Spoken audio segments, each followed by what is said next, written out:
Bonjour à tous, bienvenue sur ce nouveau tutoriel sur Blender 2.79. Alors aujourd'hui on va explorer le texturing un petit peu sur un visage. Alors j'avais déjà fait un tutoriel sur le sujet à l'époque, mais c'était à l'époque. Texturing d'un visage ici en Project Paint avec image de référence. C'est quelque chose qui est toujours valable, mais maintenant on a quelque chose qui marche encore mieux dans Blender, donc j'ai décidé d'actualiser un petit peu ce tutoriel. Vous pouvez retrouver ici sur Udemy donc ma formation complète ici sur Blender. Si vous utilisez le lien de qui y aura donc en bas de la vidéo, vous pourrez retrouver donc une belle petite promotion. Maintenant vous allez faire une petite recherche Google, Face Reference 3D, et vous allez trouver cette image, et c'est avec cette image qu'on va travailler. Moi je vous mettrai le fichier .blend également en lien dans les liens de la vidéo. Alors, ce .blend, il se présente comme suit, c'est une image c'est donc un objet 3D qui est prêt à être texturé avec une image. Pour ça, on va utiliser, alors si vous utilisez un fichier à vous, veillez bien à ce que votre fichier soit bien UV mappé, c'est-à-dire déplié sur un plan 2D. Sinon, bien entendu, le texturing ne fonctionnera pas. On va tout d'abord se mettre en Texture Paint mode, ici. Et vous voyez que Blender, par défaut, quand on ne lui a pas créé d'image sur laquelle peindre, il nous dit Missing Data Add Paint Slot, parce que pour l'instant, on n'a pas d'image sur laquelle peindre. Donc on va faire Add Paint Slot, et puis on va choisir Diffuse Color. Ce Diffuse Color, on va l'appeler Color Visage. Ok. Oui, Julien, t'es bien en majuscule, on le voit. Ok. Et ici, je vais mettre un 2048 pour ce tutoriel en taille, mais sachez que vous pouvez monter à 4096 ou d'autres si vous voulez encore plus de détails. Là, pour ce tutoriel, comme j'enregistre en même temps, je ne vais pas aller trop loin, mais 2048, ça fait déjà une image tout à fait correcte, normalement.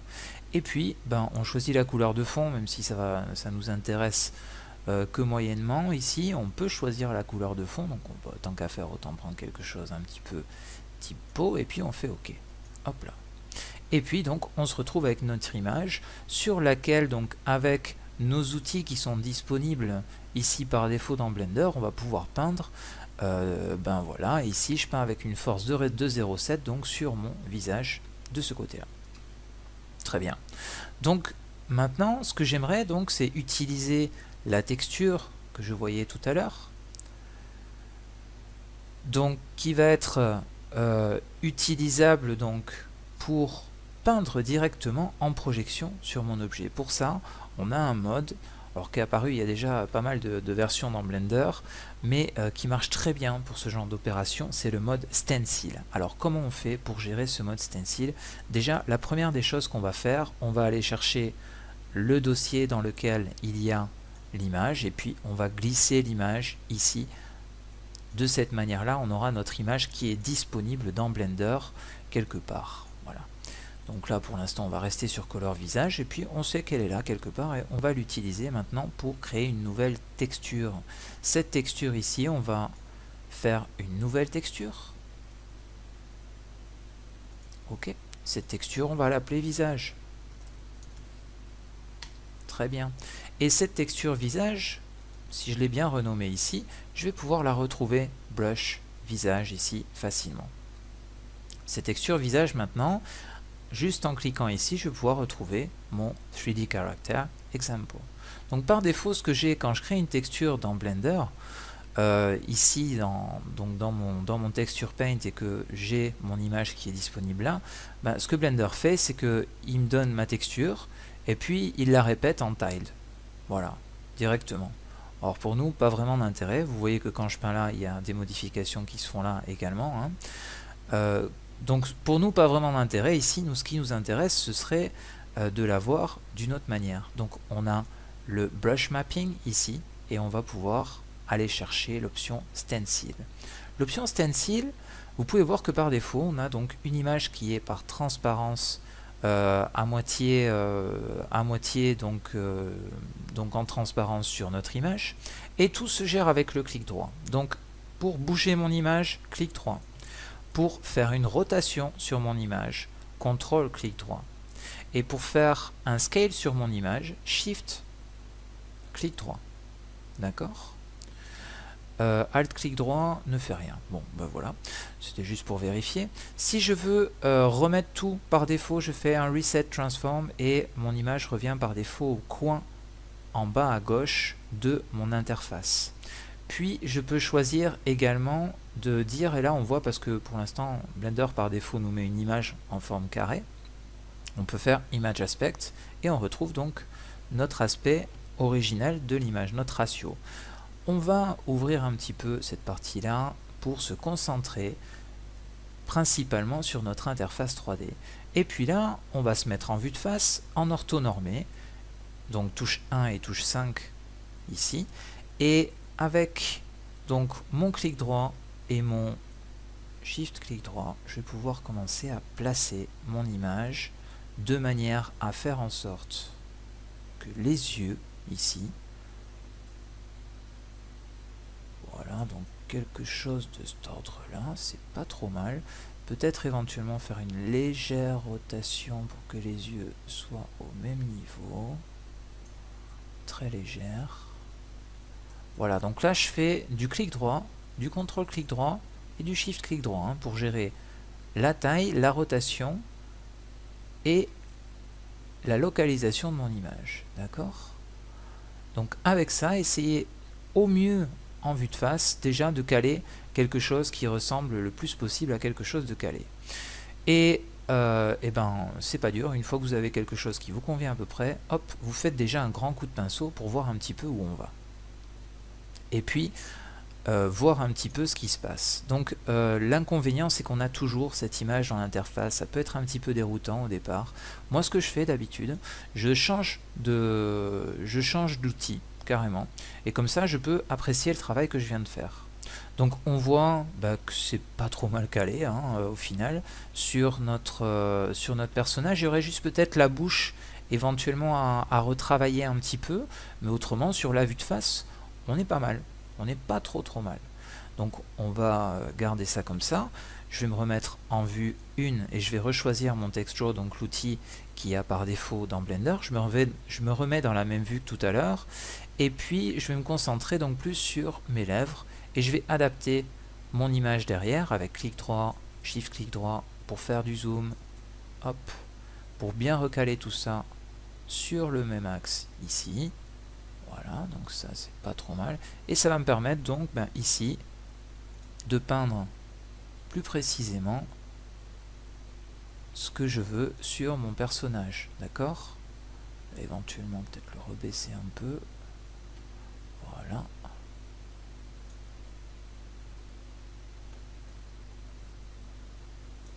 Voilà, ça c'est pas trop mal. Très bien. Donc maintenant on a fait une peinture globale sur la vue de face. Maintenant on voudrait se concentrer sur la vue de côté. Donc avec Shift clic droit, je vais baisser la taille de mon image. Clic droit, je vais l'amener où je veux. Sur le côté ici. Puis en vue de côté cette fois, je vais placer un petit peu pareil que tout à l'heure, au mieux ma vue 3D et ma vue 2D pour qu'elles soient le plus possible en accord l'une avec l'autre. Donc l'idée là, ça va être de placer le coin des yeux. Ce qui nous intéresse, c'est le coin des yeux ici, donc ce coin là, ici, là, le coin des yeux, et de commencer déjà par ça. Donc quand j'ai ce coin des yeux qui est pas mal,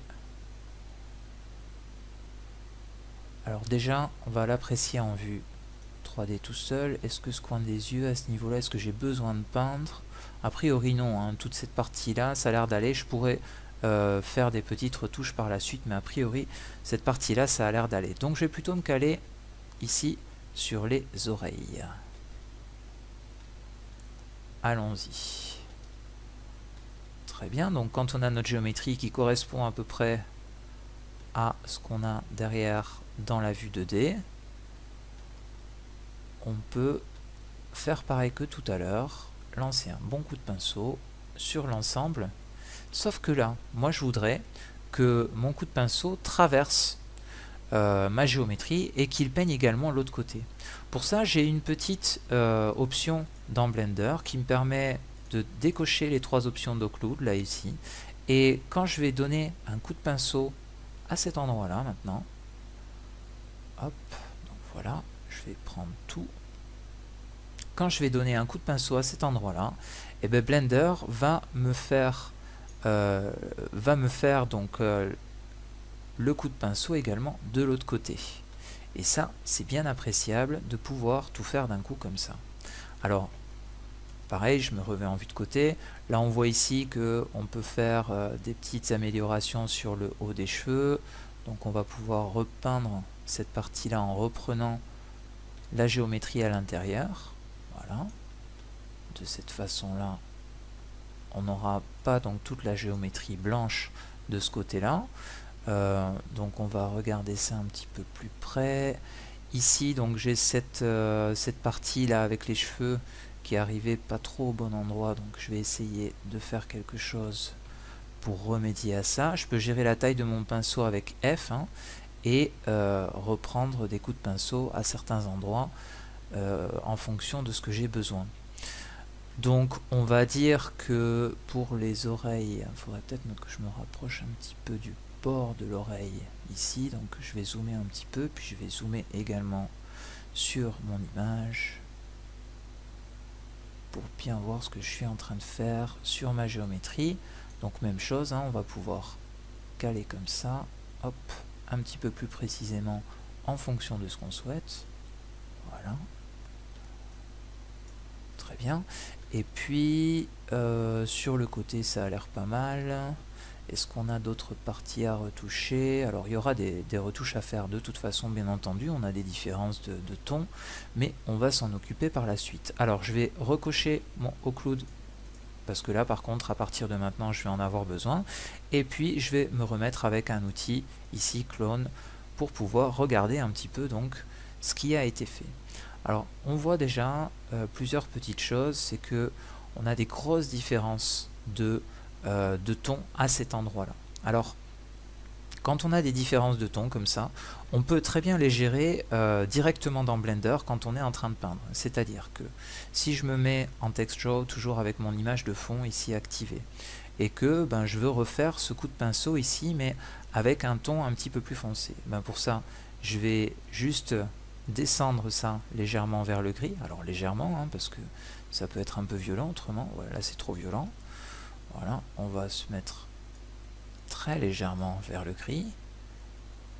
Voilà, et là on voit que du coup mon ton est plus proche de celui de la première image, et ça me permet d'avoir moins de problèmes de liaison entre les deux. Hop, donc je vais pouvoir recaler cette partie là légèrement. Très bien, et puis après on pourra de toute façon repasser ça avec un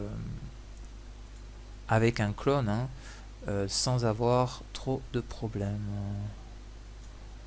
Voilà. Hop là. Très bien.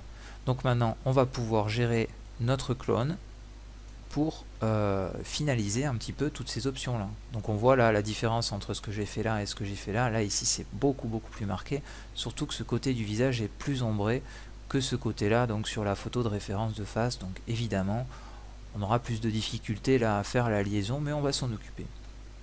Alors pour ça, mon clone, je le mets avec une force ici à 0,5 justement pour tamponner un petit peu, et puis aller chercher avec mon Alt clic droit, clic gauche si je me souviens bien. Est-ce que c'est Alt ou est-ce que c'est CTRL? C'est CTRL vraisemblablement.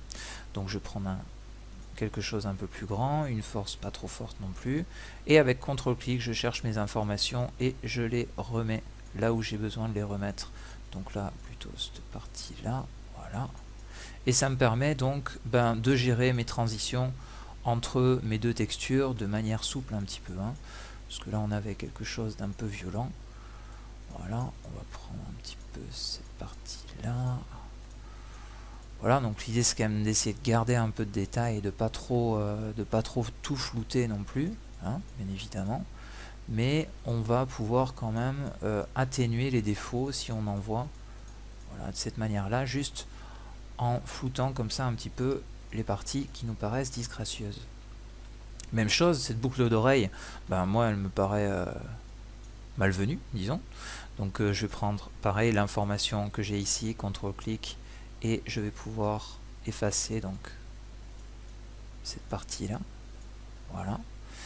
Et je vais faire pareil de l'autre côté, donc CTRL-clic à cet endroit là, et hop, j'efface ce qui ne m'intéresse pas. Très bien. Et quand j'en ai fini avec cette partie, alors je peux également donner un petit coup, là pareil avec une force pas trop élevée, pouvoir travailler un petit peu l'intérieur des narines. On avait vu que c'était pas terrible. Voilà, donc là on va pouvoir comme ça tamponner un petit peu partout. Pour les lèvres, on va dire qu'on est pas mal. On pourrait relever un peu cette partie là éventuellement, c'est pas trop méchant non plus. Par contre, il y a un truc, c'est derrière les oreilles et les cheveux, il va falloir qu'on travaille ça de manière plus correcte. Donc derrière les oreilles, ben, c'est pas très dur. Là, on se met avec un tampon à fond. Et puis, on va chercher avec CTRL-clic ici. Et on va pouvoir tamponner pour aller chercher l'information là où elle nous paraît jolie. Et pouvoir donc faire quelque chose de plus logique. Même chose de l'autre côté. Hop, on prend les informations là. Et alors peut-être avec un pinceau plus petit, on va pouvoir les copier derrière l'oreille de notre personnage. Maintenant, on va se concentrer sur cette partie-là, pareil, qui est très disgracieuse. Donc là, ben, on va pouvoir aller chercher peut-être de l'information ici sans trop prendre de risques. Hop, CTRL-clic. Alors sachez que ce tampon marche très bien, mais avec certaines contraintes quand même. C'est que il faut rester dans la même vue pendant qu'on est en train de le faire. C'est-à-dire que si je vais chercher une information là et puis je me dis je vais la copier là, ben là ça va pas bien marcher parce que du coup ma vue elle a changé et que Blender est en train d'aller chercher cette information là. Donc c'est en fonction de la vue que vous avez que vous allez pouvoir réaliser votre tampon uniquement. Sinon ça fonctionnera pas, bien entendu, hein. Donc là je continue à tamponner un petit peu sur l'arrière de mes oreilles. Hop, je vais reprendre cette partie là, très bien. Donc voilà, hein, c'est du très vite fait, juste pour vous montrer un petit peu la technique. Et puis ben après, si je veux refaire la même chose là, je vais prendre une information vers ici, et puis pareil, tamponner toute mon oreille. Si j'ai besoin à un moment donné de flouter, j'ai plusieurs outils à ma disposition. Je peux utiliser le smear ici, donc pour, avec une force pas très grande, hein, ici, donc pour donner des grands coups de doigt un petit peu, c'est comme un outil doigt un petit peu sur Photoshop, hein. Donc cette partie là, c'est pas très beau, ben voilà, je peux ici par exemple, hop, faire un petit peu de flou sur mon oreille. Même chose ici, cette partie là, les cheveux ici je les veux pas, donc je passe dessus. Voilà, donc et là en plus je suis en train de vous montrer ça à la souris, mais c'est vrai que bon, en plus vous pouvez utiliser une tablette graphique bien évidemment. Je reviens sur mon outil clone et puis je vais aller chercher, hop, cette information là que je vais transférer ici, donc pour faire l'arrière de la tête. Même chose ici, je vais essayer d'aller chercher des informations là pour avoir quelque chose d'à peu près correct derrière, hein. Alors là vraiment, bien évidemment, il nous aurait fallu une image de référence pour faire ça ben, mieux, hein. On est d'accord, parce que là pour l'instant c'est quand même pas super terrible ce que je suis en train de faire. Mais voilà, ça nous donne une option de pouvoir réaliser quelque chose d'un petit peu plus correct. Voilà, alors là en amenant ici plusieurs fois, je vais peut-être pouvoir faire quelque chose de pas mal, et encore. Voilà, je ne vais pas aller plus loin parce que ça va être de pire en pire. Mais c'est juste pour vous donner une idée donc pour le texturing d'ensemble. Une fois que vous avez terminé votre image et que vous êtes satisfait, là moi j'y suis pas encore, hein, mais admettons que ce soit le cas, on va bien entendu aller sauvegarder notre image si on ne le fait pas. Donc on va déjà regarder ce que Blender nous a créé. Il nous a créé une super color visage. Je vais me mettre en mode objet pour mieux voir un petit peu cette image. Après on pourra aller sur Photoshop, éventuellement faire des petites retouches ici pour gérer donc les parties qu'on ne peut pas atteindre en 3D avec Blender. Mais on voit déjà donc que Blender nous a fait un super boulot. Et cette image on la sauvegarde avec Image, Save as Image ou le raccourci F3. Et vous allez sauvegarder ça en PNG quelque part et ce sera le fichier 2D qui sera associé à ce fichier 3D. Donc voilà pour ce stencil, cette option du stencil ici dans Blender, très intéressante. Et vous pouvez l'utiliser pour tout un tas de choses. Alors oui, je voulais vous montrer un petit truc également. C'est-à-dire que si vous avez, si par exemple, admettons, vous voulez tatouer notre personnage ici à cet endroit-là, ben, on va utiliser un mode stencil également. Alors je reviens sur mon text draw. Et puis, je vais garder cette texture-là. Je vais juste en créer une autre avec un plus. Et Blender va me créer la même ici. Sauf que moi, moi je vais aller chercher une petite image de tatouage que je suis allé chercher sur internet, et puis je vais aller pouvoir chercher cette image de tatouage ici. Alors là on la voit pas ici parce que c'est du noir et avec l'alpha ça n'apparaît pas, mais par contre dans l'interface 3D on la voit, et si je fais image aspect et que je fais un clic droit, donc je vais voir mon tatouage ici dans ma vue 3D. Et puis je vais pouvoir ici utiliser cette partie là et puis hop, avec ça ici à fond, je vais pouvoir aller, alors peut-être pas à fond justement, voilà, histoire de donner un tatouage qui a déjà un peu travaillé dans le temps. Je vais peut-être le mettre un petit peu comme s'il dépassait, comme ça, ici, hop là, très bien. Donc là, on fait ça, un grand coup de pinceau, et hop, notre personnage est tatoué. Donc ça vraiment pareil pour tout ce qui est utilisation de pour faire aller un autocollant sur une voiture, un logo sur tel ou tel objet, ça va être très facile comme ça d'utiliser le stencil mode pour texturer vos objets. Donc voilà un petit peu pour les options qu'on peut retrouver sur Blender 2.79 avec cette option stencil.